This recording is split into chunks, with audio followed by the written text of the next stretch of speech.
सत्संगत जी, प्यार से बोलना जी, धन निरंकार जी। उम्मीद करती हूँ आप सभी संत महापुरुष माता जी की कृपा से बहुत अच्छे होंगे। आप सभी का एक बार फिर से स्वागत है आपके अपने ही चैनल पर। आज का विषय है बेटी का माई का। सत्संगत जी, साखी को पूरा सुने। सत्संगत जी, चैनल पर पहली बार आए हैं तो लाइक शेयर सब्सक्राइब करना ना भूले। सत्संगत जी, तो चलिए आज की साखी की शुरुआत करते हैं। बच्चों की गर्मियों की छुट्टियां लगे अभी 2 दिन ही हुए थे। सुबह सुबह पापा का कॉल आ गया, बोले बेटा कब आओगी। मैंने अनमने मन से बोल दिया पापा कुछ पक्का नहीं है, ऋषि टूर पर गए हैं, उनके आने के बाद देखती हूँ। सत्संगत जी, पापा की आवाज रुआसी हो गई। बोले बेटा तुम्हारी माँ नहीं है तो क्या हुआ, तुम्हारा मायका तो है और मैं तो हूँ। ऋषि से बात करो और जल्दी आ जाओ। मैं जी पापा के आगे कुछ बोल ही नहीं पाए। सत्संगत जी, जब तक माँ थी उनसे रोज फोन पर ढेरों बातें करती थी। साल में एक बार गर्मी की छुट्टियों में मैं पूरे 10 दिन के लिए मायके जाती थी। वो सुख किसी जन्नत से कम नहीं होता था। सत्संगत जी, बच्चों से ज्यादा मुझे गर्मी की छुट्टियों का इंतजार रहता था, पर जब से माँ गई मेरा मायके जाने का मन ही नहीं करता। ऐसा लगता जैसे मेरा मायका ही खत्म हो गया। एक सूनापन, एक खालीपन सा मेरी जिंदगी में भर गया था। सत्संगत जी, पापा एकदम शांत स्वभाव के थे और कम बोलते थे, पर सबकी जरूरत का पूरा ध्यान रखते थे। ऐसा नहीं कि मैं पापा को प्यार नहीं करती थी सत्संगत जी, लेकिन बचपन से मैं माँ के ज्यादा करीब थी, या यूँ कहूँ कि वे मेरे दिल के सबसे करीब थी। अपने सारे सुख दुख एक सहेली की भांति मैं उनसे साझा करती थी। सत्संगत जी, आज सुबह सुबह पापा का कॉल आया तो उन्हें मना नहीं कर पाए। पापा का दिल रखने के लिए ऋषि से बोलकर अगले ही हफ्ते की टिकट करवा लिए और पहुंच गई मायके। जैसे ही दरवाजे पर पहुंची माँ की याद आ गई। ऐसा लगा जैसे वो अभी बाहर निकलकर मुझे गले लगा लेंगी। सोच के आंखें भर आई, किंतु आज माँ की जगह पापा बाहें फैलाए मेरा इंतजार कर रहे थे। सत्संगत जी, सालों बाद पापा को गले लगा के खूब रोई।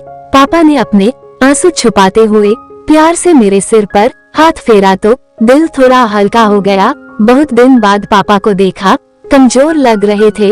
वैसे तो भाई भाभी और पापा सभी मेरा बहुत ध्यान रख रहे थे, बच्चे तो अपने खेल और मस्ती में व्यस्त हो गए थे।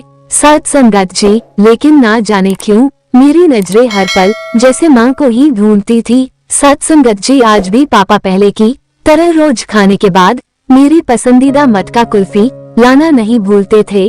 भाई भी बच्चों को कभी पार्क, कभी चिड़ियाघर तो कभी बाजार घुमाने ले जाता था। भाभी भी रोज मुझसे पूछकर मेरी पसंद का खाना बनाती। सब कुछ पहले की तरह ही था, बस माँ नहीं थी। सत्संगत जी, इस बार मायके में मेरा दिल नहीं लग रहा था। माँ की कमी मुझे बहुत खल रही थी। ऋषि को कॉल करके मैंने 2 दिन बाद का टिकट करवा लिया। सबने मुझे रोकने की बहुत कोशिश की, लेकिन मैं नहीं मानी। देखते ही देखते मेरे जाने का समय आ गया।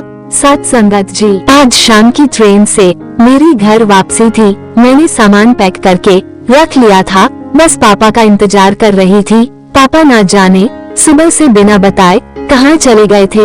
उनका मोबाइल भी नहीं लग रहा था। सत्संगत जी, मन घबरा रहा था, बिना बताए आखिर गए कहाँ। इधर मेरी ट्रेन का समय भी होता जा रहा था। समझ नहीं आ रहा था कि क्या करूं। तभी पापा का कॉल आया, बोले गुड़िया तुम लोग स्टेशन पहुंच जाओ, मैं सीधे वहीं पहुंच रहा हूं। सत्संगत जी, हम लोग स्टेशन पहुंच गए। ट्रेन सही समय पर थी। पापा स्टेशन पर हमारा इंतजार कर रहे थे। उनके हाथ में एक बॉक्स था। उन्होंने मुझे देते हुए गले लगाया और बोले इसे ही लेने गया था, इसलिए देर हो गई, संभाल के रखो। मैंने आश्चर्यचकित होते हुए पूछा इसमें क्या है। पापा की आंखें भर आई, अपने आंसू पोंछते हुए बोले तुम्हारी माँ का प्यार। सत्संगत जी, कुछ समझती तभी ट्रेन आ गई। हमें ट्रेन में बैठा के पापा और भाई ने विदा कर दिया। मेरी नजरों से ओझल होने तक पापा वहीं खड़े हाथ हिलाते रहे। मैं भी एकटक ना जाने कब तक बाहर खिड़की से उन लोगों को निहारती रही। तभी बेटे ने आवाज दी सत्संगत जी, और मेरे हाथों में एक चिट्ठी थमाते हुए कहा मम्मी नाना जी ने ये आपके लिए दिया है। मैंने तुरंत चिट्ठी खोली। मेरी प्यारी गुड़िया रानी, सदा खुश रहो। जब तक तुम्हारी माँ थी, तुम्हारी हर छोटी बड़ी बात का ख्याल वही रखती थी। मैं जानता हूँ कि मैं तुम्हारी माँ की जगह तो नहीं ले सकता, पर उनकी कमी की पूर्ति करने की कोशिश तो कर ही सकता हूँ। आज तुम्हारी माँ होती तो हमेशा की तरह अपने हाथों से तुम्हारे लिए बड़ी पापड़ अचार बना के साथ भेजती। साथ संगत जी, माँ के हाथ का तो नहीं, लेकिन उसके स्वाद जैसा सब सामान एक दुकानदार से बनवाने की कोशिश की है। उम्मीद है तुम्हें पसंद आएगा। साथ संगत जी, और हाँ बेटा, माँ नहीं है तो क्या हुआ, तुम्हारा मायका और हम तो हैं। पहले की ही तरह तुम्हारा इंतजार रहेगा। साथ संगत जी, ढेर सारे प्यार और आशीर्वाद के साथ तुम्हारे पापा। साथ संगत जी, पत्र पढ़ते पढ़ते मेरी आंखों से अश्रुधारा बहने लगी। सहसा मेरे मुंह से निकला, आई लव यू पापा। बात छोटी सी थी, पर उसमें अथाह प्यार समाहित था। ये सिर्फ मैं ही महसूस कर सकती थी। मायके से घर आए 1 महीना बीत गया था। अब पापा से रोज एक बार कॉल करके मम्मी की तरह घंटों बातें करती हूँ। साथ संगत जी, आप जी को सेवा सत्संग सिमरन से माता जी जोड़े रखिए। दासी को भी आशीर्वाद बख्शे कि आप जी के चरणों से जुड़ी रहे। चैनल को लाइक शेयर सब्सक्राइब करना ना भूले। बड़े ही प्यार से बोलना जी। धन निरंकार जी।